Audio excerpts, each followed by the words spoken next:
Cuán firme cimiento se ha dado a la fe de Dios en su eterna palabra de amor. Con el propósito de compartir con usted las inmutables verdades de la palabra de Dios, presentamos A través de la Biblia, un estudio detallado y sistemático de toda la Biblia que le ayudará a conocer lo que Dios ha revelado para nuestro provecho espiritual. Estos estudios bíblicos fueron diseñados y elaborados por el Dr. J. Vernon McGee, versado maestro de la Biblia, quien dedicó la mayor parte de su vida a la enseñanza clara y sencilla de la palabra de Dios. Acompáñenos, pues, mientras avanzamos en nuestro recorrido a través de la Biblia. Cuán firme cimiento la palabra de Dios. Es un gozo estar nuevamente con usted, amigo oyente, para traerle otro estudio de la serie A través de la Biblia. Continuamos hoy nuestro estudio del capítulo 6 de este segundo libro de los Reyes, que apenas logramos comenzar en nuestro programa anterior. En realidad solamente hicimos una introducción. Y vimos que Eliseo es un hombre destacado. Establecimos un contraste entre él y Elías, y vimos que era diferente a Elías. Elías, por ejemplo, era extrovertido, pero Eliseo era introvertido. Mencionamos también que el ministerio de Elías era público, pues recuerde usted lo que ocurrió allá en el Monte Carmelo. Mientras que el ministerio de Elías era más bien privado, como lo vimos en su manera de tratar a Naamán, el general del ejército sirio. Elías hizo lo espectacular, hizo bajar fuego y lluvia, pero Eliseo era un individuo más bien callado. Elías ministraba a príncipes. Eliseo, por su parte, ministraba a los hombres comunes y corrientes. Y estos dos hombres eran diferentes en muchas maneras. Mencionamos, por ejemplo, que Elías no había muerto. En cambio, Eliseo sí murió. Y dijimos que a nuestro parecer, estos dos hombres representan los dos aspectos del rapto de la iglesia. Los que viven serán arrebatados, y aquellos que han muerto han de ser levantados de los muertos. Ahora, el versículo 1 de este capítulo 6 del segundo libro de los Reyes dice: Los hijos de los profetas dijeron a Eliseo: He aquí, el lugar en que moramos contigo nos es estrecho. Y esto revela la popularidad de Eliseo. Eliseo enseñaba en un seminario teológico, es decir, en la escuela de los profetas. Ahora, la escuela creció en número y necesitaban un lugar más grande. Y esto sin duda se debió a la presencia y popularidad de Eliseo. Es que él era un gran profesor. Y amigo oyente, la fuerza y el valor de cualquier escuela se encuentra en el testimonio de conducta y en la habilidad de su cuerpo de profesores. No tiene nada que ver con los edificios. Hoy en día le damos tanto énfasis a los edificios, pero el verdadero valor de una escuela está radicado en sus profesores. Se halla en nombres más bien que en métodos. No es un asunto de edificios más grandes, sino de hombres más grandes. No es un asunto de dotaciones financieras, sino de dotaciones del poder espiritual. Lo demás, de importancia, no es el dinero disponible, sino la condición moral. Leamos ahora el versículo 2 de este capítulo 6 del segundo libro de los Reyes. Vamos ahora al Jordán, y tomemos de allí cada uno una viga, y hagamos allí lugar en que habitemos. Y él dijo: Andad. Este versículo revela que había muchos árboles grandes en el valle del Jordán. Aparentemente había un verdadero bosque allí en aquel entonces. Los estudiantes de la escuela de Eliseo querían ir y cortar los árboles para tener materiales de construcción y poder ampliar así su escuela. Ellos podrían también disfrutar de un terreno muy apropiado para su predio escolar en esa región. Y continuamos ahora en el versículo 3 leyendo: Y dijo uno: Te rogamos que vengas con tus siervos. Y él respondió: Yo iré. Qué maravilloso toque personal, amigo oyente. Aquí estaba un profesor que era popular porque no solamente enseñaba la palabra de Dios, sino que también demostraba interés en los asuntos personales de sus alumnos. Los estudiantes ordinariamente no llevan consigo a los profesores más allá de los límites del terreno del colegio o la universidad. Pero estos estudiantes querían que Eliseo fuera con ellos. ¡Qué testimonio de veras! Y leemos entonces en el versículo 4: Se fue pues con ellos, y cuando llegaron al Jordán, cortaron la madera. Cuando los estudiantes llegaron al valle del Jordán, enseguida se pusieron a trabajar. Aquí había un cuerpo estudiantil y un profesor que no tenían miedo de trabajar.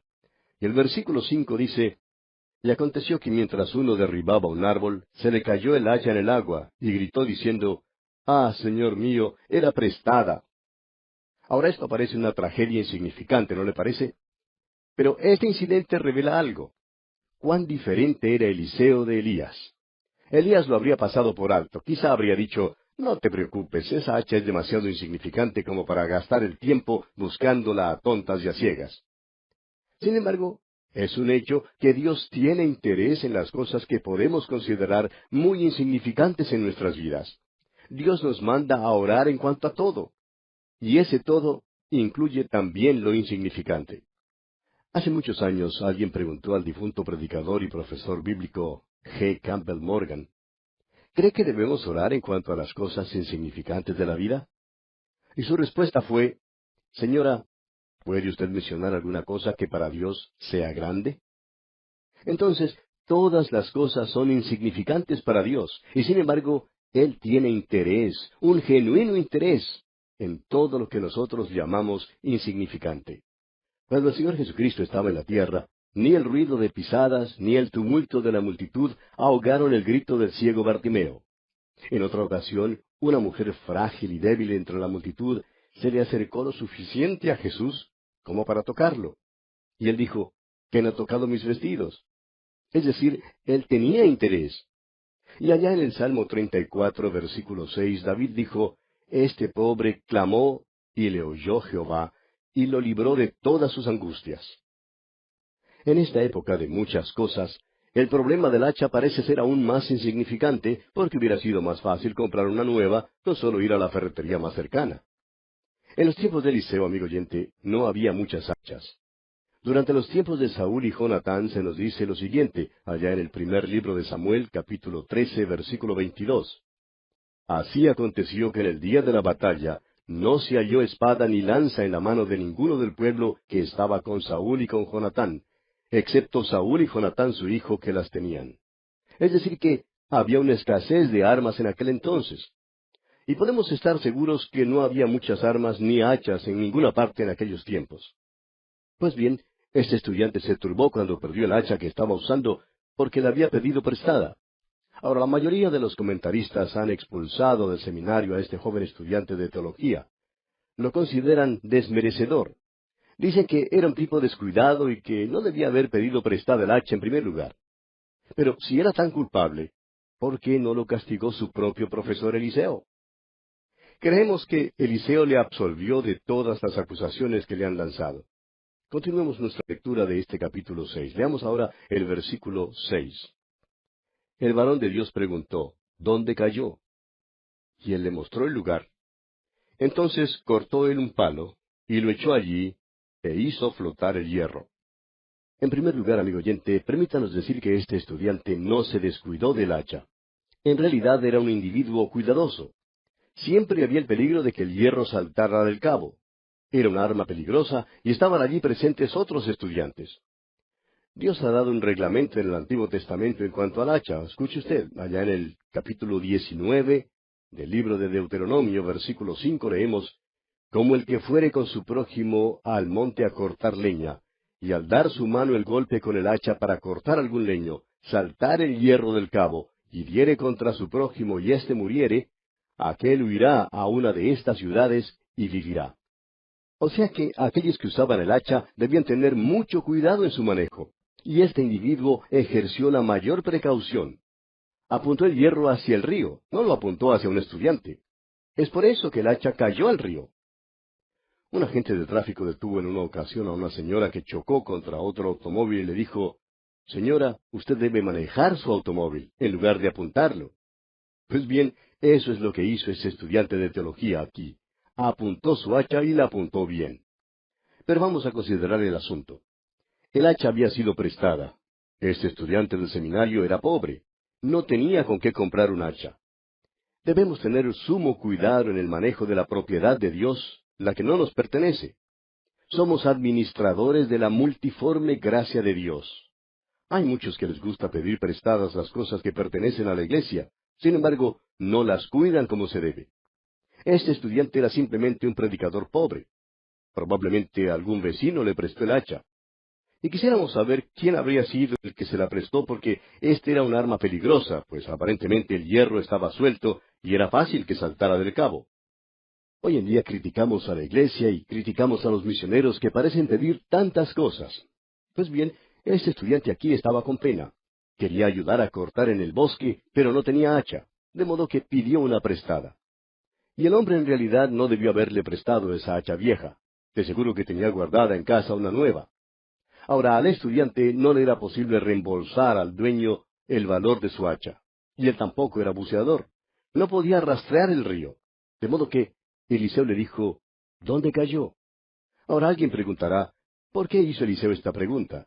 Siendo profeta, ¿no sabía dónde había caído el hacha? Pues bien, amigo oyente, Eliseo sí sabía dónde había caído el hacha. Y sabía también que el Espíritu Santo quería usar esto como una oportunidad para enseñar una lección. No acusemos, pues, a este estudiante de descuido. Si se hubiera descuidado, no hubiera sabido dónde había caído el hacha. El estudiante, pues, pudo señalar el mismo sitio donde había caído el hacha en el agua. Le mostró a Eliseo el lugar. Ahora, hay quienes quisieran explicar el milagro diciendo que el hacha se podía ver en las aguas. Pero, ¿ha visto usted alguna vez el río Jordán? Es extremadamente fangoso, amigo oyente. Tampoco sucedió que tenía buena suerte y que por eso pudo hallar el hacha. Lo que tenemos aquí, amigo oyente, es un milagro. Se nos dice que Eliseo hizo flotar el hierro. Eso es algo que es contrario a todas las leyes físicas que se conocen. Allá por el año 1834, Juan Randolph botó al agua buques de hierro y acero. Estos han flotado en todos los mares desde aquel entonces y no es un milagro. Pero, amigo oyente, sí fue un milagro para un hierro de hacha que cayó al fondo del río Jordán levantarse y flotar sobre el agua como corcho. Ahora concordamos que no es nada sobrecogedor ni sensacional. No se compara de ninguna manera con el traslado de Elías cuando él entró en el carro de fuego y viajó por el espacio. Eso todavía es sensacional aún en nuestros tiempos, cuando el primer pasajero para la luna ya llegó allí y otros le han seguido. Pero permítanos decir, amigo oyente, que el milagro del hacha flotante es mayor que el irse en un carro de fuego. Un hierro que estuvo en el fondo de las aguas fangosas del río Jordán, y que se haya levantado, resucitado, restaurado al dueño, repuesto en el cabo y hecho útil y funcional nuevamente.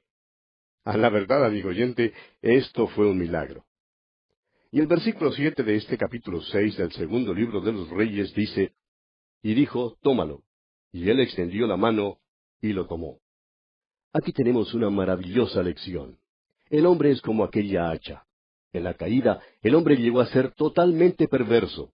El hombre bajó a la profundidad de las aguas de la muerte y la derrota, perdido en cuanto a Dios. Ya no le fue posible disfrutar más de la vida siendo útil y teniendo propósito en su existencia. Se encontraba lejos de Dios. Y a través de la historia, el hombre ha buscado ocupar su tiempo en la tierra.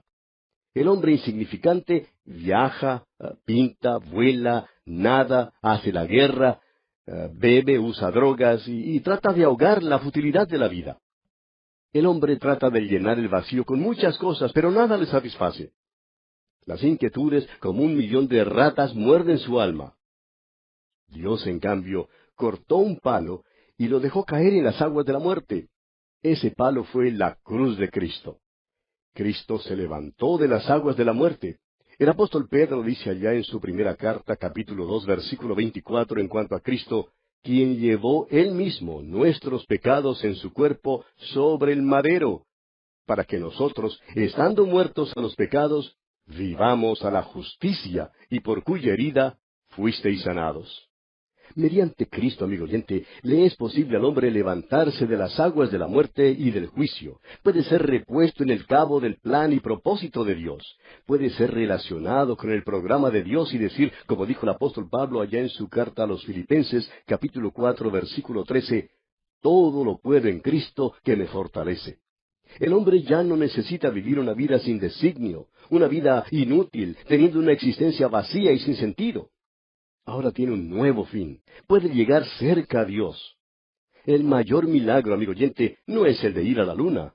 El milagro mayor es el de ser sacado del lodo, del fango del pecado, y recibir un designio para vivir eternamente. Continuando ahora con este capítulo 6 del segundo libro de los Reyes, tenemos la revelación que hace Eliseo de los planes sirios de guerra y su protección milagrosa. Leamos los versículos 8 hasta el 10. Tenía el rey de Siria guerra contra Israel, y consultando con sus siervos dijo, en tal y tal lugar estará mi campamento. Y el varón de Dios envió a decir al rey de Israel, mira que no pases por tal lugar, porque los sirios van allí.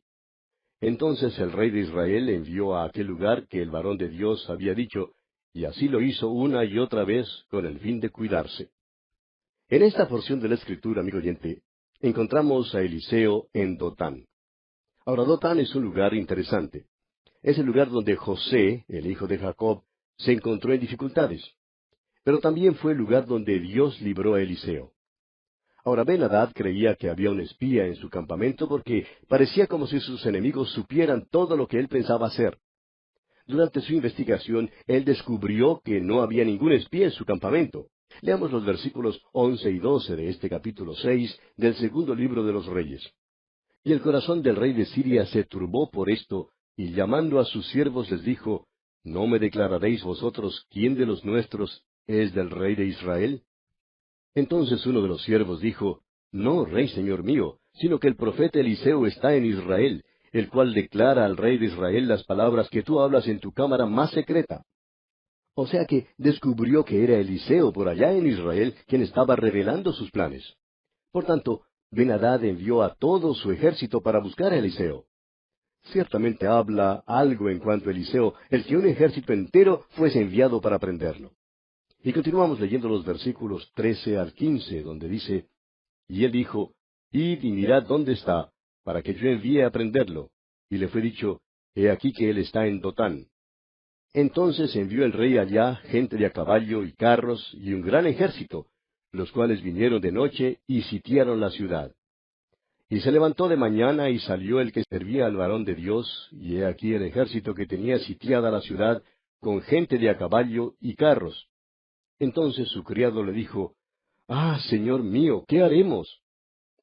El siervo de Eliseo vio que estaban rodeados por el enemigo, y preguntó en desesperación a su señor, ¿qué haremos? Y fíjese usted lo que responde Eliseo aquí en los versículos 16 y 17. Él le dijo, no tengas miedo, porque más son los que están con nosotros que los que están con ellos. Y oró Eliseo y dijo, te ruego, oh Jehová, que abra sus ojos para que vea. Entonces Jehová abrió los ojos del criado y miró, y he aquí que el monte estaba lleno de gente de a caballo y de carros de fuego alrededor de Eliseo. Amigo oyente, vivimos en tiempos cuando los cristianos constituyen la minoría. Oímos hablar mucho hoy en día en cuanto a grupos minoritarios. Pero el verdadero grupo minoritario, amigo oyente, es el de los cristianos verdaderos. Ahora, no estamos hablando en cuanto a miembros de iglesias. Queremos decir que no hay muchos verdaderos creyentes.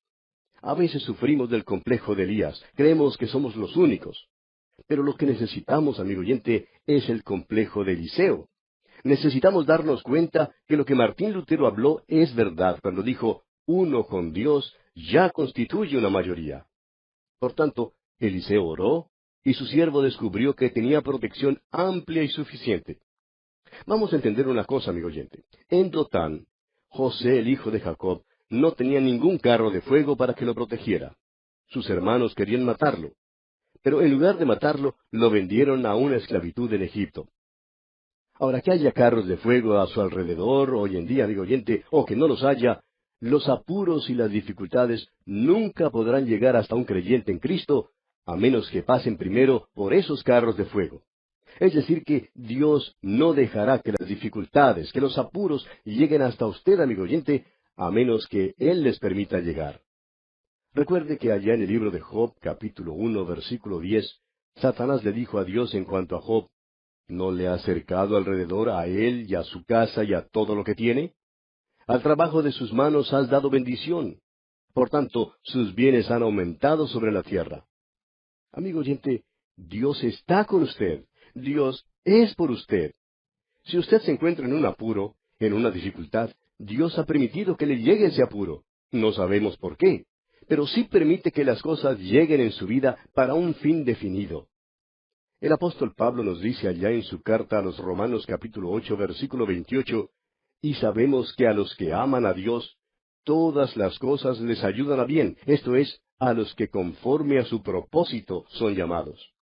De modo pues que el siervo de Eliseo vio que había suficiente protección a su alrededor.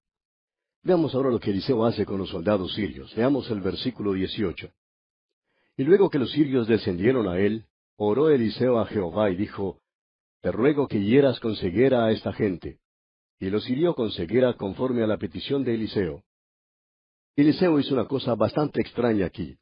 Pidió que Dios hiriera al ejército de los sirios con ceguera, y Dios hizo exactamente eso. Luego Eliseo los guió a Samaria y les dijo que les estaba guiando a donde estaba Eliseo. Cuando llegaron a Samaria, los entregó al rey de Samaria. El rey quiso matarlos, pero Eliseo dijo, No los mates. Pon delante de ellos pan y agua, para que coman y beban y vuelvan a casa. Leámoslo aquí en los versículos 19 al 23 de este capítulo 6 del segundo libro de los Reyes. Después les dijo Eliseo, No es este el camino, ni es esta la ciudad. Seguidme, y yo os guiaré al hombre que buscáis. Y los guió a Samaria. Y cuando llegaron a Samaria, dijo Eliseo, Jehová, abre los ojos de estos para que vean.